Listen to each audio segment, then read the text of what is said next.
Hey guys, this is Mike Mahaffey, the old bastard BJJ guy, here for BJJ Mental Models.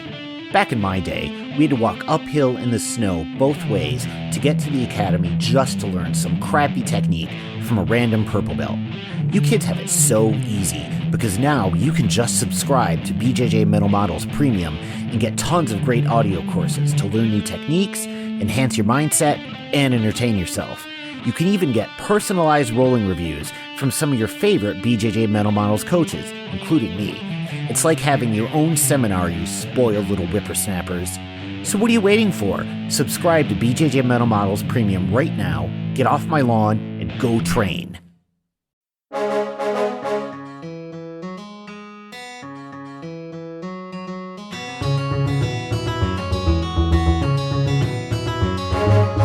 Welcome to BJJ Mental Models, episode 304. I'm Steve Kwan.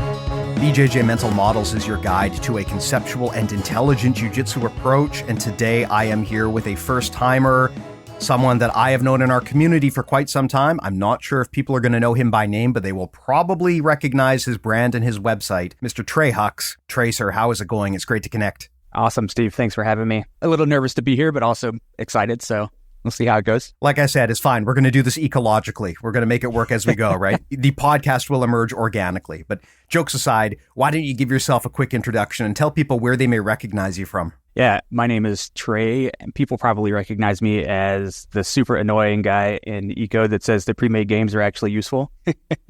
And I run the website and games database at slimemoldgrappling.com. Amazing. And for people who don't know, Slime Mold Grappling Club, your website is, correct me if I'm wrong, but it's a pretty sizable database of ecologically based jiu-jitsu games that the idea is coaches can either use them for inspiration or even just take them directly and apply them as building blocks to start putting together kind of some more constraints-led ecological classes. Is that correct? Yeah, that's absolutely it. And it's kind of funny because it started as a way for me to just plan the sessions for the club without having to hold it all in my head, and then it just kind of took on a life of its own. We have gyms on a couple of continents using our stuff, a bunch of people in the US. We've got a couple of language requests to translate things so that other people can use them. So it's really taken off in ways that I couldn't have predicted. It's crazy too, because I know so many high-level grapplers who promote and reference your stuff constantly. I mean, myself included, I'm always sharing your material as well and telling people to check it out. But it's not like you're some guy who's been doing behavioral psychology research for 30 years in a lab, right? And also you're relatively new to jiu-jitsu as well. But whatever you're doing is working because there are some real heavy hitters who swear by your material. Talk about your journey there. I just find it so interesting that, and it's so inspiring a lot of the time to see people who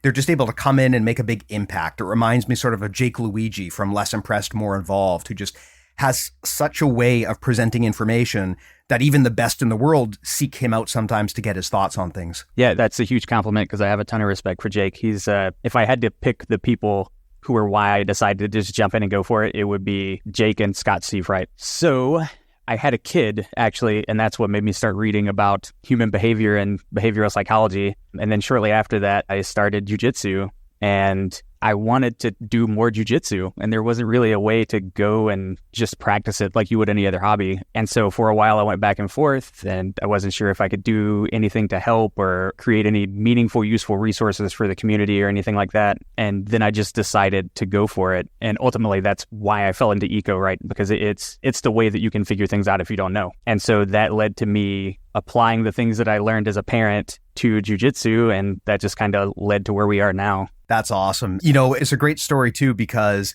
one of the things we see in the sport a lot of the time is people are constantly chasing what's happening at the highest levels. They're constantly looking for a black belt to affirm their beliefs. And I mean, look, as someone who has had a black belt for quite a while, let me be the first to tell you, it really doesn't mean much. I mean, it's very handy for marketing, but it's one of the easiest credentials that most people will ever get. I know no one wants to hear that because we love to talk about how hard it is. Look, I mean, I've had to get degrees. I had to work for those. With jiu-jitsu, I just kind of showed up and had fun for years. And at some point, someone threw a black belt at me. It's really, when you're starting off, it looks like this miraculous thing. But as you get further on, you realize it can actually be a hindrance a lot of the time because it comes with expectations and baggage, and it can narrow your thinking. And recently, there has been just an explosion of people like yourself who are coming in in and they don't necessarily have 15 years of experience doing jiu-jitsu, but they're bringing in value from other places. People will come to mind, like I said, Jake Luigi, Dima Muravani, for example, right? Coach now who is working with the B team. Another example, I believe as of this recording, I might be wrong, but I think he's a purple belt. And there are a lot of people who question him because of that. But I mean, look at the people who rally around him and look at the people who work with him. And these are not people whose credentials really should be questioned. So it's interesting. And I think maybe we're starting to poke some holes in the myth that all knowledge must come from the black belts. But with that said, I mean, I'd love to kind of hear more about how you've ecologically, organically put this resource together, because my journey was very similar, where I started putting ideas onto paper just to try to organize my own thinking. And then I decided to share them. And over the years, it's kind of snowballed and grown into more and more stuff. So tell me kind of more about what you've got now and what the next steps are for what you're trying to put together. So, like I said, I'm a planner. So it's not in my nature to kind of wing a session, because I have other people that come to our club sessions, obviously. And I feel like, even though I don't consider myself a coach, because there's no hierarchy, really, that's the thing I try to avoid. I feel responsible for their experience. So it really just started as me saying, what are we going to cover for the next 4 weeks, and where can I put that content? And there wasn't really a good place for it. So I ended up building the site. And that way it also lets people see what's coming up and what's going to be happening. So if people want to do, a more reverse classroom where they go and study on their own time, or however they want to handle that, they can go for it. Or if they want to just show up and wing it, that's also fine. And then it just kept growing from there. And then eventually it got to the point where people just organically started running into their own unique problems and asking for help to solve them. And I don't have a lot of jiu-jitsu experience, but I have a lot of experience with problems. And so to me at least, it's a lot easier to watch someone experiencing a problem and see what's wrong or what's in the way than it is to figure it out yourself in the moment. So I would genuinely just watch that and say, oh, well, your problem is they're just collapsing your frames. So now we're going to play a game where you start in this position and their goal is to progress to this position, and you want to keep them from doing what they've been doing, essentially. And that worked surprisingly well. Absolutely. That aligns with some of my own experience as well. When you are a white belt and you're learning from a black belt, there is this social perception that one of you is the teacher and one of you is the student, and the knowledge flows one way, which honestly I don't think is really great for either party. Whereas if there is less of a belt gap, say, for example, it's a white or a blue belt, and they're working with maybe a blue or a purple belt, there isn't that expectation that one person is so far ahead of the others. And instead of this prescriptive learning, you can kind of wind up with this collaborative learning situation where it becomes a game of let's figure out the answer together. I've said before in the podcast, a friend of mine, friend of yours as well, Kabir Bath, when I started off in jiu-jitsu, I believe he was a blue belt at the time when I started. And I enjoyed learning from him when he was a blue and purple belt more than the other black belts in the room, because he could relate better. He made more of an effort to kind of reach out and help white belts from their experience. Whereas what I found was a lot of black belts they'd throw advice at you, but they wouldn't really take into account whether it was actually working for you or not, or what the context was. They weren't really thinking about what level is this guy at? Does this advice make sense given the situation? They also didn't have a lot of patience. So I think there's something to be said about just collaboratively learning with other people who may not be the most senior people in the room, but they're most invested in turning it into that collaborative learning exercise. Yeah. And I think another thing that people often overlook when they kind of discuss the value of lower belts is experience, right? And I don't mean experience in jiu-jitsu. I mean, if you and I are rolling, I'm the only person that knows what I'm experiencing from you when you execute techniques or whatever you want to call them. I know some people get upset about techniques, but they don't exist. They're like the Sasquatch. Right. If you guillotine me, I'm the only one that can tell you whether that was a choke or a neck crank, right? And it doesn't matter what my belt is. It has nothing to do with belt. It has everything to do with human experience. And I think that we need to embrace more of that in jiu-jitsu, because there's a lot more to jiu-jitsu than just the sport. Well, my friend, you could not have given us a better segue to get into the topic here. Let's go. Tell them what we're going to talk about. We had some great discussions offline about kind of jiu-jitsu culture, but why don't you lead it off? Because I think you kind of set things up perfectly. Yeah, I think what I want to talk about is essentially beer league jiu-jitsu, right? So my lofty kind of eye in the sky goal is I want to turn submission grappling and Brazilian jiu-jitsu into an intramural sport. I want to see it happening in communities with adults who don't ever want to be a world champion, that just want to have fun and spend time with their friends just like they would with hockey for all of the Canadians and, football or soccer for the Americans down here. I think that there's a big room for providing a ton of value to communities based on grappling that is currently untapped because of a lot of historical and cultural reasons. Yep, great point. And I love that idea of beer league jiu-jitsu. If people aren't familiar with the term, I think most people probably are, but we're kind of talking about local recreational sports leagues. Here where I live in Canada, beer league hockey is a big thing. Basically, a bunch of old guys and girls get together at the community rec center and they just play hockey for fun. And the idea is maybe we go out and we have a drink afterwards, right? It's a social thing.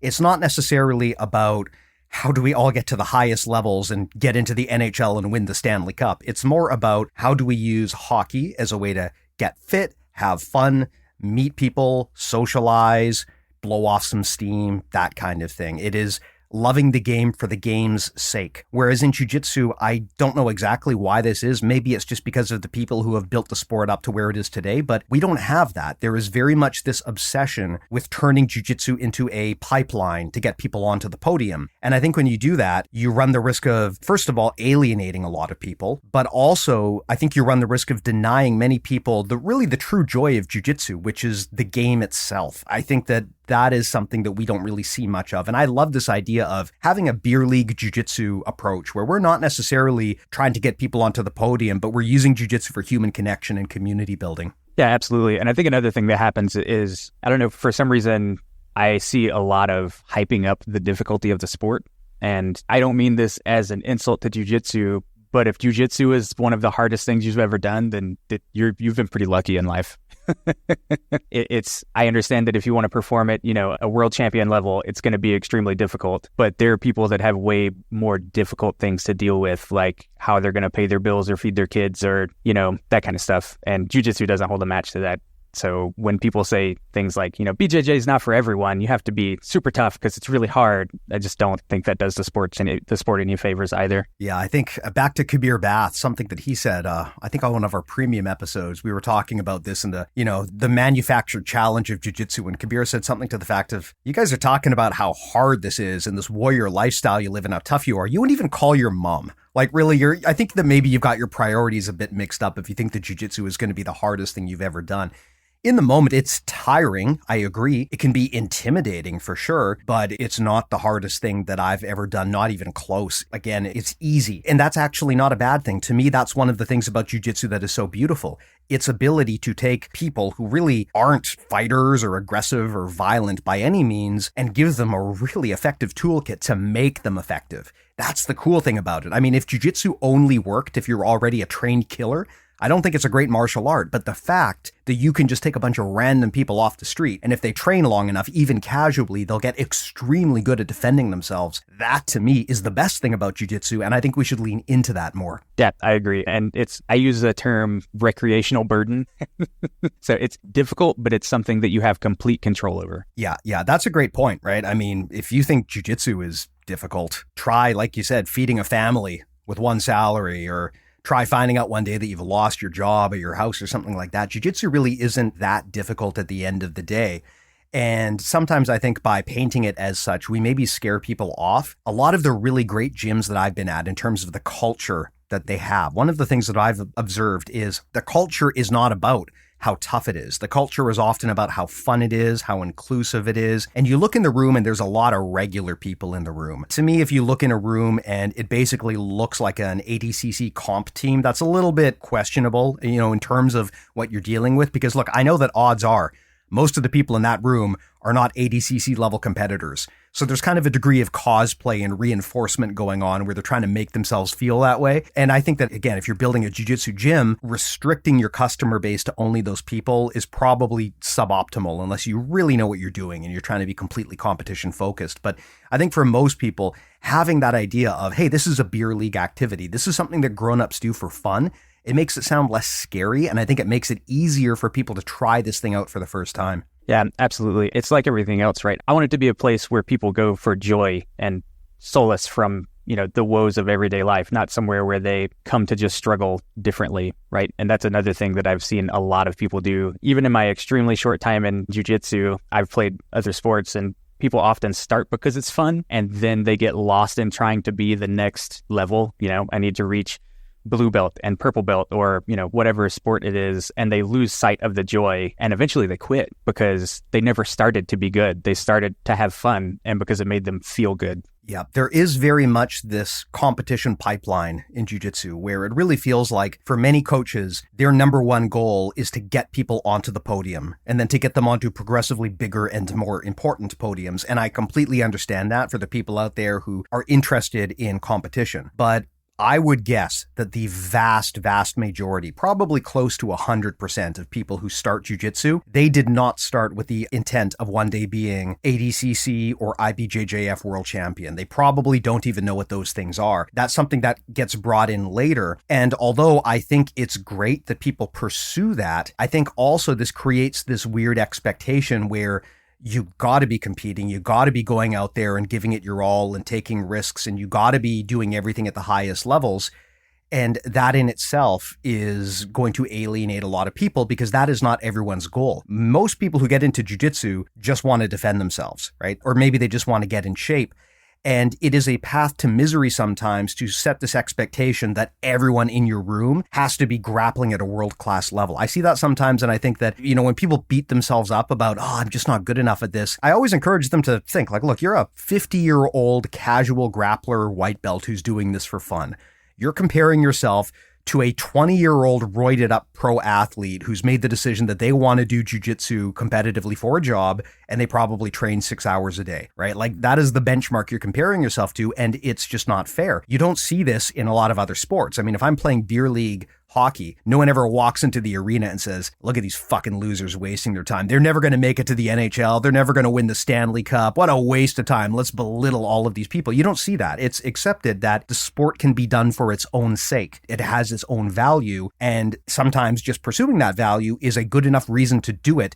You don't have to be chasing after these accomplishments. That doesn't even get into the issues that can happen when people go into competition at early levels and suffer really bad injuries that probably could have been avoided, right? And at that point, I think you're very much missing the purpose of the sport in general. Yeah, I absolutely agree. And I think it's just to be completely clear, I love competitive jiu-jitsu. I love to watch competitive jiu-jitsu. I'll be competing for the first time in October, but I think a lot of people would get that for free, and you just don't get healthy culture for free. Like if you have people coming together in a space and participating in sport, you will find people who are competitive and want to be more competitive. But if you're coming together in an environment that is mainly focused on competitiveness, you don't just get healthy culture for free because people want to be good at sports. Yeah. And I think there's an argument to be made too that if you want to create people who are good at sports, you need to start with the foundation of a healthy culture anyway. If you are trying to build a gym where the sole purpose is to curate the best athletes and get them onto podiums to validate the glory of the gym and the coach, I think you're probably going to put yourself at the risk of burning your team out and maybe winding up with some really bad press at the end of the day, right? I'm not even sure that's the greatest approach to take if your goal is to be competitive as a gym. Yeah, and I think that's another thing that exists in jiu-jitsu. Maybe it's because the sport is still pretty immature, but in my opinion, if you're a coach, being a good coach requires that your athletes be healthy. If you have a lot of people who are really good at the sport, but they're all completely unhealthy and their bodies are destroyed, I question the methods. Yeah, absolutely. I mean, I have dealt with that myself too, where I got to be very careful as I get older where I go and who I train with, because there are a lot of people who have clearly come up in a culture of, hey, this is a fight club, I'm here to win. And you rack up a lot of injuries rolling with people like that. I mean, look, when you get older, just no longer is your goal to go out there and sacrifice your body for meaningless glory in this room where things aren't even being scored and you're not even being given medals, right? Some people just want to do this for fun. You wouldn't go to beer league hockey, and for example, I keep bringing up hockey because I'm Canadian, right? But you wouldn't go to a beer league hockey club and stay there if everyone was getting constantly injured because they're fighting like lunatics. The idea is we like each other. We're doing this for fun. We're not all trying to push ourselves to the most highest world-class level. That's not to be said that we're not trying. And that's not to be said that we're intentionally using bad methods or anything, but it's an acknowledgement that the sport has value in and of itself. And sometimes, especially at a certain age or for people at a certain stage in their life, enough is enough. They have a level of commitment they're willing to make to a sport, and they don't feel the need to give more than that. And I know a lot of people in jiu-jitsu, for one reason or another, really struggle with understanding that position and empathizing with that position. Yeah, I would agree. And I think in a a beer league situation, it's more, you're generally way more focused on the other people than your performance. Like you said, you don't want to be bad at the sport, but you also don't want to be good so much that you will blow out someone's knee so you can get that goal.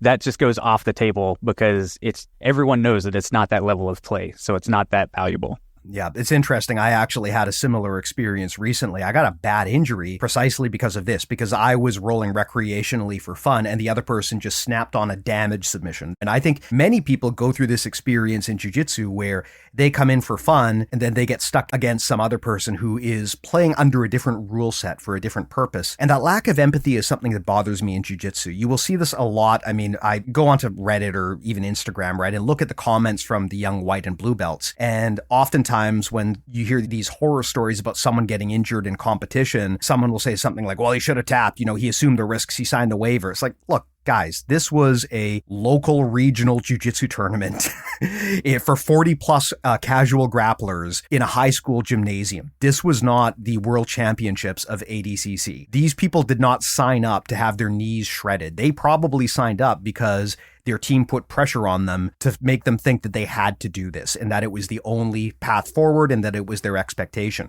There was a lawsuit here in Vancouver a few years ago where Marcus Soares was sued by a guy who claimed that he was kind of pressured into competition at white belt and he suffered a catastrophic injury. I'm actually not really sure exactly where that lawsuit wound up going, but the point is, if that was his perception, I mean, jiu-jitsu did not deliver the life-improving benefits that it claims to if that was his experience. He comes in, he's put into the competition pipeline, he's immediately injured, he quits jiu-jitsu, his life is worse off. That's going to happen to a lot of people. And I think that the idea of a beer league jiu-jitsu prevents something like that from happening because it gives those regular people a space here to train and to have fun. Yeah, and it also, in my opinion, just helps the sport in general, right? Like maybe that parent with 3 kids isn't sure they want to dedicate the cost of a gym membership to go do jiu-jitsu, or they don't have the time. If there's a beer league on Saturdays or whenever and they can show up and try it, it's way more likely that that person is going to end up going and joining an actual gym because they get kind of like a free taster that's not a trial week, right? Because everyone gets a trial week and it's always hit or miss. It's either people take it really easy and you get like this rose-colored view of jiu-jitsu, or people go in and just get smashed for a week and they're like, well, this sucks. I'm not coming back. There are many people like myself who go in and get smashed and are like, yes, I love this. I need to keep doing this every week. Yeah. And it's interesting because this probably flies in the face of what a lot of people would expect they would likely say. And I'm sure there's people who believe this, that this kind of approach, it waters down and weakens the sport and it brings us closer to being some sort of showy kung fu, a traditional martial art that doesn't really work. I don't think that's the case at all, though. I mean, my answer to that would be look around you. Jiu-jitsu has more casual grapplers than it ever has, and the level of competition is higher than it's ever been. So how do you square that away if you think that the sport's being watered down? I think people misunderstand what makes a good athlete. They think it's about grabbing 100 tough guys and putting them into a meat grinder and watching them all rise to championship status, but that's not really what it is. It's a game of statistics if you want to find an amazing athlete.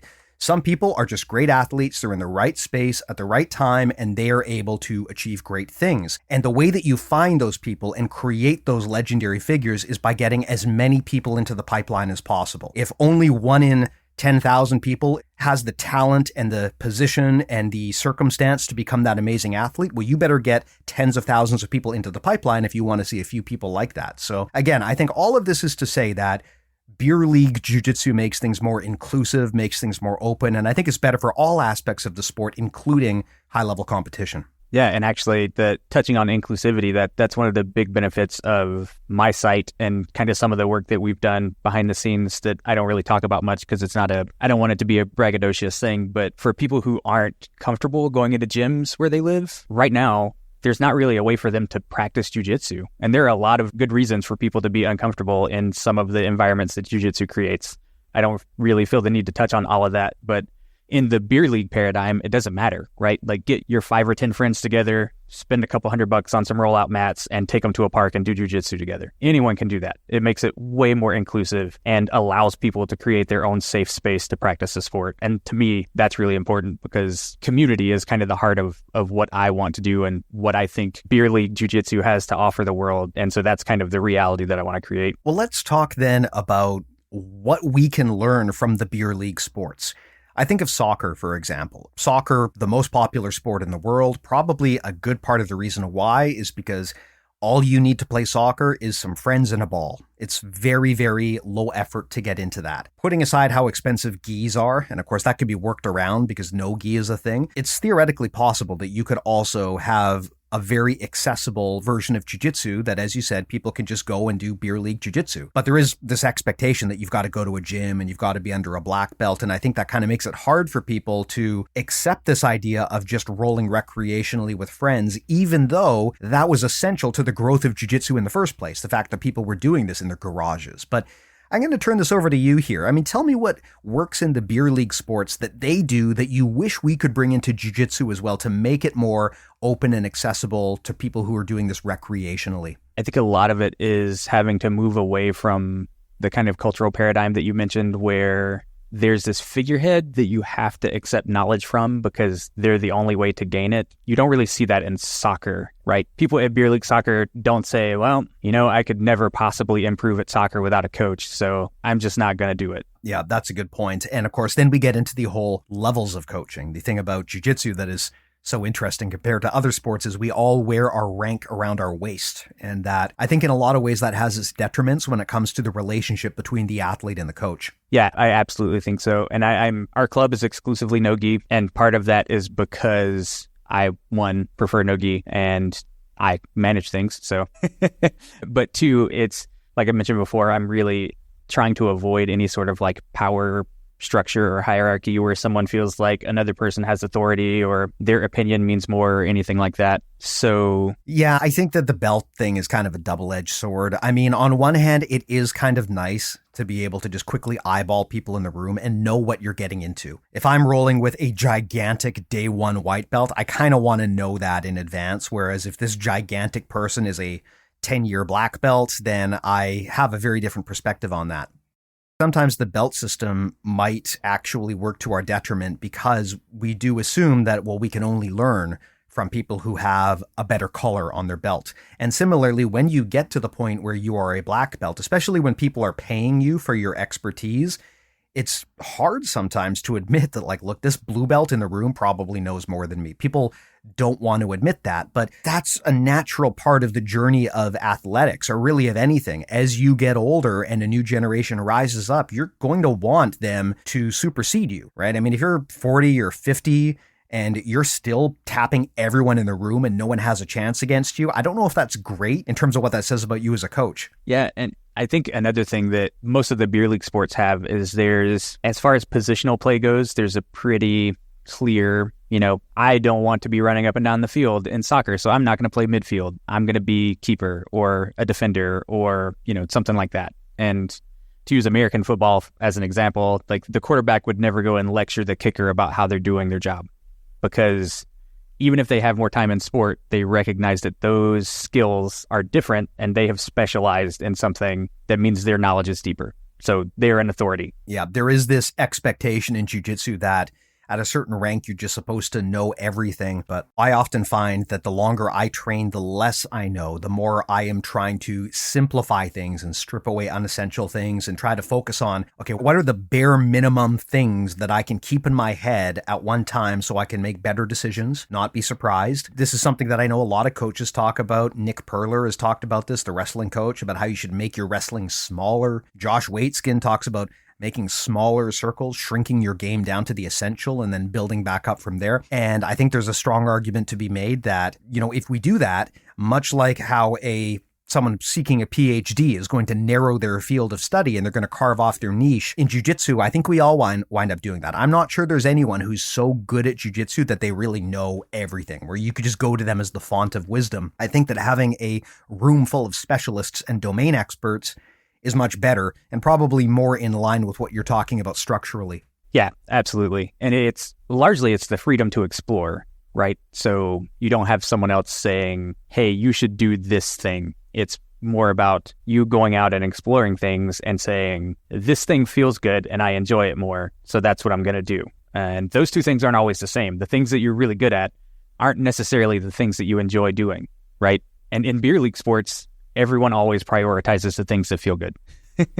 Yeah, that's actually an interesting observation. If you want to learn and you want to grow your skill set, you have to push yourself outside of your comfort zone and try new things. It's just very hard to learn more if you're kind of staying within the same space all the time. But on the other hand, sometimes you don't want to learn more. Sometimes that's just not your goal, right? I mean, as an example, when I have a layoff for whatever reason and I'm off the mats for a while and I come back, my first day back, I'm not sitting there thinking, okay, like what's the game plan for today? Which skill do I want to work on? I'm just kind of glad to be back on the mats, and I'm just trying to have fun and reconnect to people and get my heart rate up, and maybe work some of the rest off. I don't always have a plan. And now that we're starting to bring in a lot of more elite tier coaching practices into jiu-jitsu, I think sometimes people, they can kind of moneyball the fun out of the sport for themselves, where they're always so hyper obsessed over how do I maximize the value of every session and accelerate my learning so I'm getting better faster than the people in the room, and how can I get to world championships in 3 years? But at the end of the day, like, you got to be having fun. Sometimes it's okay to just go to jiu-jitsu because you like jiu-jitsu. I don't think there's anything wrong with that. And I bring this up because I know a lot of people who've been training for a long time, and sometimes other people in the room might say, that guy, he's just not very good. He's not getting any better. He's, blah, blah, blah, blah, blah.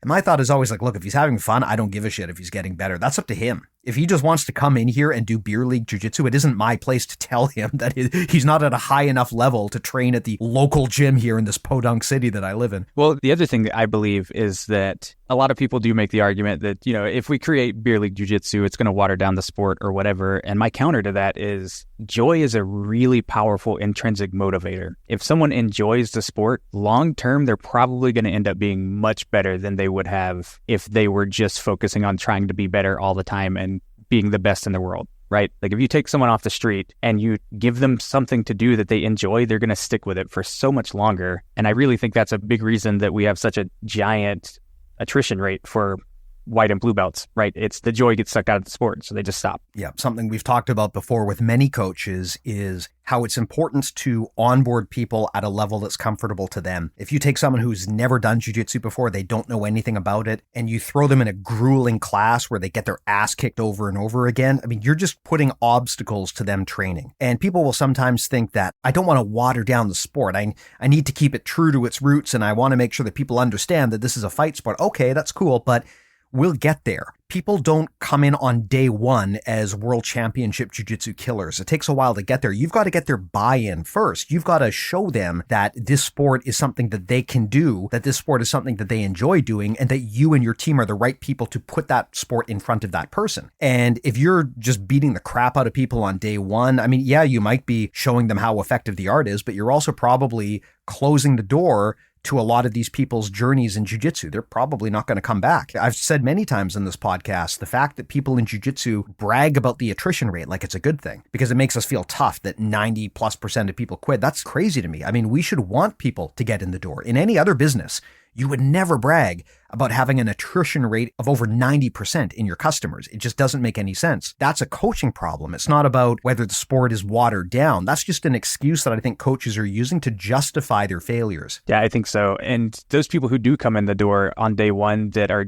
think they're jiu-jitsu killers, chances are you're way better off taking that edge off than leaning into it because someone's going to get hurt. Probably that person. It seems likely. I think those people that come in the door on day one and think they're killers would benefit far more from having a coach who mellows them out than someone that feeds into the, jiu-jitsu is for killers, here's how you do it mentality, because someone's going to get hurt. Either the new student is going to get hurt or they're going to get so in their head about being a badass that they're going to accidentally hurt someone else. Now, I think that with you specifically, it makes sense to talk about how things like ecological dynamics fit into this conversation. When people talk about ecological dynamics, and by the way, for those who aren't familiar with what eco is, we've had many, many episodes on the podcast before where we've covered this. I'll put some links in the show notes to some of the main conversations where we've talked about this, but basically, you know what? Why am I explaining it? Fuck it. Trey, do you want to give everyone a quick intro to eco so they know what we're talking about here? Yeah. I mean, no one in eco is going to like it, but I'll give it a shot. Essentially, you learn things by doing them, not by reading about them. Yeah, perfect. I love that simple explanation. The way that I've explained it is, remember that scene in The Matrix where Neo plugs the thing into his head and they press a button and they just upload kung fu into his brain? basically what Eco tells us is that we can't do that. It doesn't work. But unfortunately, pretty much every jiu-jitsu teacher acts like it does, where everyone is just talking in words. Basically, the idea is students are expected to download knowledge from their coaches, but really the only way to learn is by people doing things themselves. Now, the thing I like about Eco is that I think it actually plays quite nicely with beer league jiu-jitsu. And in fact, ecological approaches are much more common in other sports that we would consider beer league, because those sports tend to be more developed, so they've already integrated these methods. But the thing I like about Eco is that beyond the science and beyond how you would structure your class and all of that, Eco is about the student's experience. It's an understanding that the only way for this person to learn is they've got to do it themselves. They've got to carve out their own path here, and the coach's job is to be a guide and a facilitator, not to be a dictator. And so I think that sometimes Eco plays nicely with the idea of beer league jiu-jitsu because you are giving people ownership of their own journey. You're telling them kind of do things your way. As a coach, you're almost Socratic. You're kind of giving people some questions to point them in the right direction, but you are not holding people uniformly to the same standard that you would want. You are letting them pursue their own path. Do you think there's something to that, or am I reading too far into things? No, I think you nailed it, actually. It goes back to my really terse explanation, right? No one would bat an eye if you told them that the way to learn to play soccer was to just go play soccer, or the way to learn hockey was to go play hockey. But for some reason in jiu-jitsu, there's this stigma to people just going and playing the sport. And ultimately, that's the only way you learn any of this stuff, right? When you listen to someone talk about jiu-jitsu, or you watch an instructional, or you watch competition, that's giving you ideas and stuff to try, but it's not teaching you jiu-jitsu. You don't know how to do grappling. When you go and grapple, using that as inspiration, that's how you learn. And I don't think we really need to dive deep into the science for that to make sense to everyone. Yeah, I agree completely. I love that idea of making it about the student, making it the student's journey, taking the reins away from the instructor, where they basically become king and queen makers, and they're the ones who kind of provide all of the knowledge and they pull you up to the high levels. I think the beautiful thing about self-directed approaches or semi-self-directed approaches is they let people carve a path in the sport that they want. And there's a lot of people in the sport now, as it grows, that are carving really cool paths. I mean, I keep talking about him. Jake Luigi is a great example of a guy who is just an unbelievable analyst. You are another great example of a guy like that too, who, you know, you've created resources that some very respected black belts base their class curriculums off of. And we only get that if we let people define their own journey, and we don't make them afraid to put their ideas out there and to contribute back. You know, a lot of people in jiu-jitsu will say things like, you know, only the black belt should teach, but I really feel like that is holding back the sport in a lot of ways. I'm not convinced that black belts, despite their best efforts, are always going to be the best instructors. I think that we want a sport where everyone can define their path, and we honor those paths, and everyone's path has value and gives back to the community. Yeah, I agree. And the beer league sports, they let people explore that stuff. You know, there's no structure. There are way fewer constraints, to throw an eco buzzword in there. There are way fewer constraints on the participants. So if someone enjoys doing something, or they think they might enjoy doing something, they can just give it a shot. If you want to try and coach and help people develop their skills, you just can try, and no one's going to care, right? Like, you can just say, hey, do you guys want to get together and do some drills or run these small-sided games? And most of the time, people are like, yeah, that sounds fun. Let's see what happens. And that's exactly how my club came to exist, right? I started BJJ, and then a coworker was like, man, it seems like jiu-jitsu really had a huge positive impact for you. Can I try? And I was like, yeah, let's go. Well, what do you think has to be done to make that easier for people to accept and to get into? No one's going to think twice if you grab a bunch of your friends and go to the park and play soccer. But there definitely is a perception that if you were to just go to the park and grab a friend and beat the shit out of each other on some mats, it would probably get some side eyes.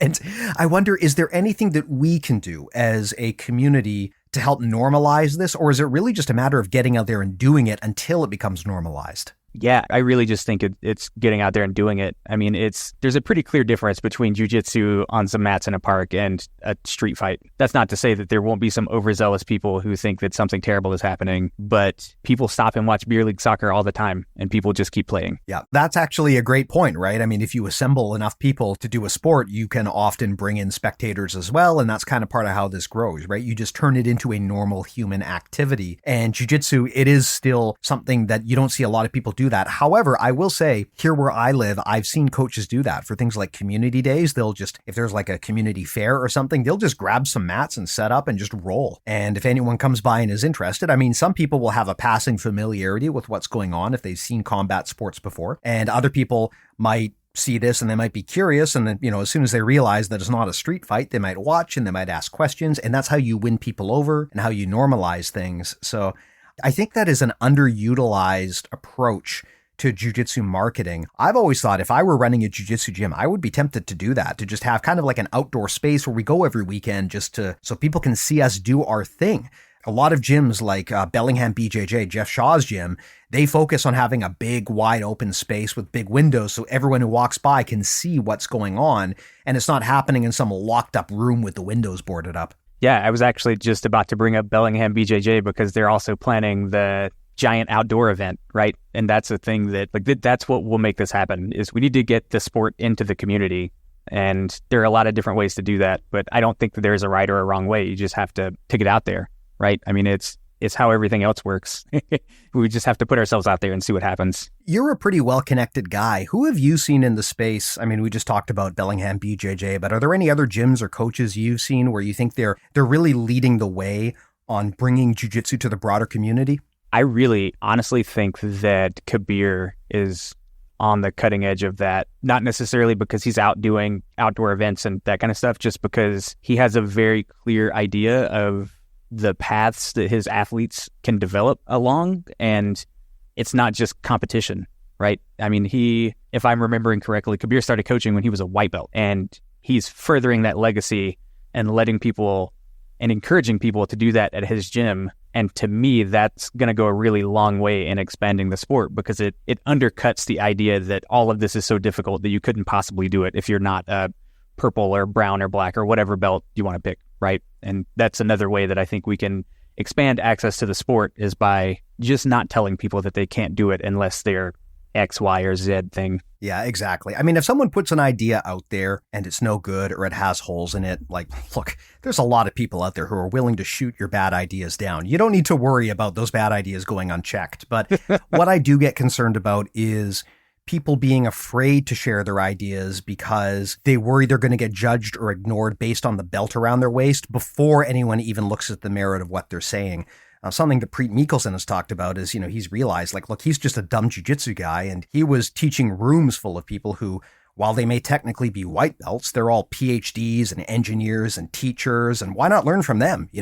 They might not know how to do arm bars as well as you, but they might know how to teach better than you. Those kinds of people can be tremendously helpful, and that kind of open mind, I think, is really, really key for the sport. So I agree with you. I think that, my suggestion to everyone would be, if you've got an idea, put it out there, right? Share it. Don't go out there and act like it's the definitive answer if you're not sure. It's okay to couch things and just say, hey, I'm just a white or a blue belt, but here's my thoughts. Like, put it out there. What's the worst that can happen? People tell you it sucks, and then you have to pivot. It's not the end of the world, but a lot of people have made big changes to jiu-jitsu as a sport because they put ideas out there that were kind of contrary to the natural flow, and they just caught on. They picked up. Eco itself is a great example, right? I mean, I think Eco's introduction to jiu-jitsu was inevitable, just given that seems to be the life cycle that a lot of sports go through as they develop. But we probably would still not be talking about this if not for the fact that a handful of coaches really started promoting this, and a handful of researchers started putting that information out there to make it more accessible to lay people. So we owe those people for that. And I do worry sometimes we're too willing to just kill ideas because of rank or authority. Yeah. And I mean, I tell everyone that I'm a white belt. If people want nuance of technique or something like that, I'm not the guy. My 1-year anniversary is next month. So if you want a jiu-jitsu authority, find someone else. But that doesn't mean I don't have anything to contribute. And most people recognize that. Yeah, but the funny thing is, like, I'm a black belt, and I would be the first person to tell you I'm also not the person to go to if you want those crazy technical details. My goal in jiu-jitsu has never been to cram it all into my head.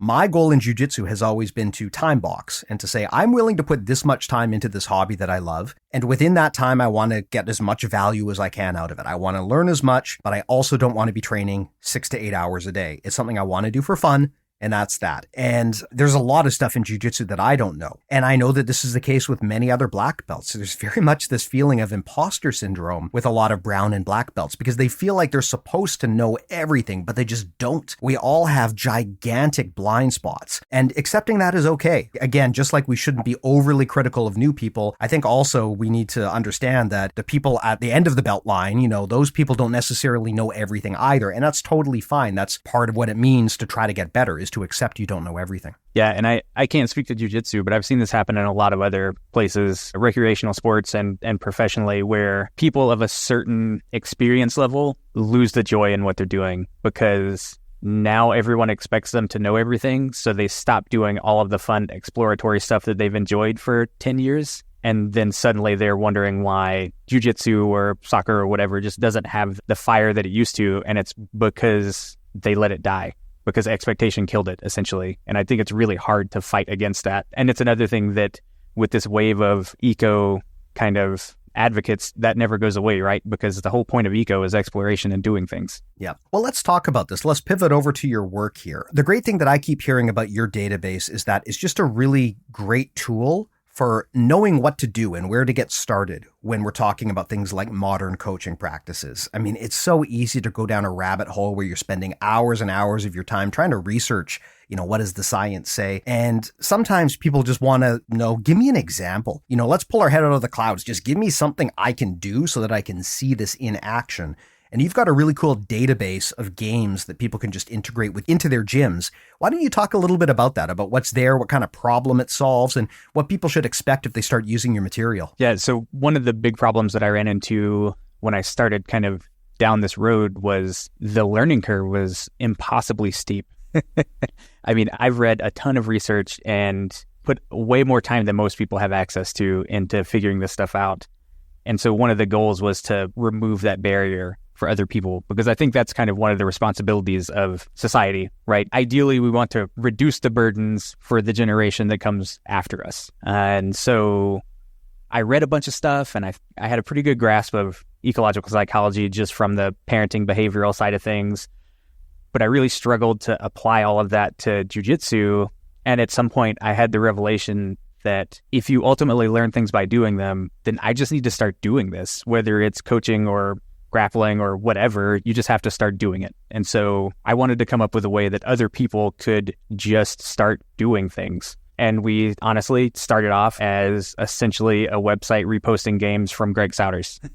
And we just kind of grew from there. So we have a growing database of games. There's two kind of ways to navigate. We have a foundations program that I have written by myself. So if it's terrible, it's my fault. If you love it, it's my fault. And we have a set of games that are broken down positionally, and it's all the same games, right? So if you go in, you list all of the games for supine guard, those are the same games that you'll see in the foundations program for the sessions that use supine guard as a focus. And so I just hope that people can go in and not be overwhelmed. Essentially, if someone is like, hey, I'm really having trouble with mount retention and escapes or whatever, they can just go and look and use familiar BJJ language that they already know to find a resource that will help them get better at the skills they're trying to work on. And we also have some literature and studies and that kind of stuff with links that people that really want to nerd out can go nerd out. But I'm honestly of the opinion that the best way to learn this stuff is to do it and put yourself in the environment and have the experience, and that will advance your knowledge way faster than reading ever will for everything. Then that includes coaching. Yeah. This is something I've said on the podcast too. Obviously, I am fond of the idea of thinking in mental models and concepts. And I think that can help you as you train to demystify things like jiu-jitsu and figure out patterns and make decisions faster. But all of that is predicated on the understanding that you have to just bite the bullet and actually do it. You can't think your way into being good at jiu-jitsu. I mean, if you were to give me two people and one of them could only physically train jiu-jitsu and they weren't allowed to use mental models or conceptual thinking or anything, all they could do is just roll into the gym, no instruction, train every day. You give me that person, you give me another person, and all they can do is think conceptually about jiu-jitsu. They're not allowed to actually train, but they can listen to BJJ Mental Models as much as they want, right? I can tell you who's going to be the better grappler. It's going to be the one who actually trains, because the only way to learn something like this, a physical sport, or really many things in life, is to just do it. And it's easy, especially with something that sounds so complicated like ecological dynamics. It's so easy to get stuck in your own head and not even get started because it seems so intimidating. So I think a database of games where people can just say, okay, normally I would teach people techniques from guard. Maybe today, instead of teaching them the 10 steps to do an arm bar, I'm going to grab one of these games and we're going to do some guard work that involves these games instead. I think that's a really powerful tool for helping people ease into new ways of thinking. And maybe then we can kind of catch up to what's being done in the other sports. Yeah, I think so. Another thing that I wanted to address with the site is there's this push that people experience to always be original, especially people who are experts. You know, like if you're a high level coach, you shouldn't be reusing other people's stuff. You should be writing everything originally on your own. And that is crap. There's nothing new under the sun, only new suns, right? So giving people kind of inspiration and permission to just go find things and use them. That's another thing that I've gotten a ton of feedback where people are like, man, you know, I really struggled until I realized I could just go use resources other people create, which seems kind of silly, but I think anyone who's been at a high level of performance in anything has felt some of that pressure, right? Where whatever the field is, you shouldn't be reusing things that already exist. You should be originally solving this problem on your own. And so fighting that is something that brings me a lot of joy. Yeah, makes a lot of sense. I feel this myself. You know, we make a lot of stuff here, and I do find that often I'm teaching or explaining the same thing over and over. And as the person with the mic in front of me, sometimes I think to myself, you know, hasn't this already been said? Hasn't this already been done? But again, back to Kabir Bath, something that he once told me, which really stuck with me, is that you as the teacher will get bored of your lessons way faster than your students will. You know, when I'm talking about a concept here, maybe I remember talking about it 10 times in the past, but the vast majority of people who listen to something like this, they're not going to have listened to all of those episodes. If they did, they're probably not going to remember because, I mean, they probably listened to this while they were going to the bathroom or driving to work or something, right? So sometimes you have to regurgitate information. You have to repackage it, provide it in different ways. You have to repeat yourself. And I think that that's something that coaches need to understand, that just because you can transmit something to someone at your knowledge level in one sentence, that doesn't mean that's also the best approach for the people who are less experienced. Sometimes it's best to take existing ideas, reuse, repurpose, give them a new slant. I agree with you completely. Yeah, and it also goes back to that kind of pure problem solving process that you mentioned earlier, right? Where if someone comes into one of our sessions that has way more jiu-jitsu experience than me, I'm not going to mentally, intellectually, conceptually teach them anything about jiu-jitsu. But if they're having a physical problem, I can absolutely be an opponent that helps them replicate that and figure out what's happening, right? There are some problems where you literally need another body to figure out what's going on. And outside of people who are just really not aware of their own body and movement, that's not as hard as a lot of people think it is. Well, with all of that said, Trey, thanks so much for coming by, man. If people want to check out your database, how do they find it? It's at slimemoldgrappling.com. Now, I got to ask, the name, what's it mean? So everyone asks. It's a reference to eco, actually. So there's this concept of, you know, self-organization and self-organizing systems. And I'm a huge nerd. And there's a specific type of slime mold that will actually solve problems. Like if you put them in a maze, they'll find food. And then when they find food, they actually optimize the path to the food so that they don't use suboptimal solutions in the future, to the point that there is actually a pretty famous process that was used in Japan. I think it was in Tokyo, to help redesign a subway system using slime molds in food. And that's kind of where the name came from, because if a slime mold can learn by just doing things, then so can we. This sounds like the beginning of a sci-fi horror movie, if I'm being honest. I'm cool with that. Awesome. Well, I will put links to all of that in the show notes. And yeah, if you're a coach out there and you're kind of trying to figure out how can I adopt a games-based approach or move away from just pure technical repetition instruction, I think this is as great a resource as any. So I will put a link so that people can find it easily. Just go to your podcast player, go to info, description, notes, whatever they call it, and you should find a link there. I'll also put a link to all of our stuff. Everything we make lives at bjjmentalmodels.com. Hundreds of episodes at this point. All of them are intended to be timeless and educational, so you can go to the back catalog and you don't have to worry about whether we're talking about current events that happened years ago. We try to avoid doing that. We've also got an awesome newsletter closing in on 12,000 subscribers now. It's completely free. A lot of reasons you'd want to sign up, including getting detailed show notes for the episodes and accompanying thought pieces, as well as free instructionals every now and then. You can get that at BJJMentalModels.com as well. And I always ask, if you haven't already done so, please do consider signing up for BJJ Mental Models Premium. If you like the format of what we do, but you kind of wish, instead of just being a podcast, is there a way that this could be more structured and more like a course? That's exactly what we offer on our premium service. We've got over 100 hours of courses there featuring some of the best coaches and athletes in the sport. We talked about Kabir today. He did an awesome course with us on his approach where he built up one of the best kids programs I've ever seen in jiu-jitsu. Definitely recommend getting access to that. We also have premium podcasts featuring amazing athletes, amazing analysts in the sport. There's a lot of value that we're always trying to pump onto there. And of course, if you go up to our coaching tier, you can even get direct rolling reviews from, if you just watched ADCC, you'll probably see a lot of familiar names on our coaching team. If you want athletes of that caliber giving you direct feedback at a greater level of detail than you're likely to get in the gym, this is where you go to do that. And as of recently, we've also added a pro tier for people who want to get some support with growing their business. This is something I really want to focus on in the next few years is how can we help people carve out a path in jiu-jitsu so if they love this enough, they can actually afford to do it full time. So all of that lives at BJJMentalModels.com. I'll put a link in the show notes to that as well as to your stuff, Trey. But thanks so much for coming by, man. This was a really good one. Yeah, thanks for having me. I really appreciate it. Awesome. Off to Beer League. Here we go. I actually am going to go to the community center and do some Beer League recreation. So there we go. Perfect timing. But thanks a lot, Trey, for coming by, man. And thank you to the listeners as always. I really do appreciate everyone hanging out with us here every week. We'll talk to you next time. Take care and see you soon.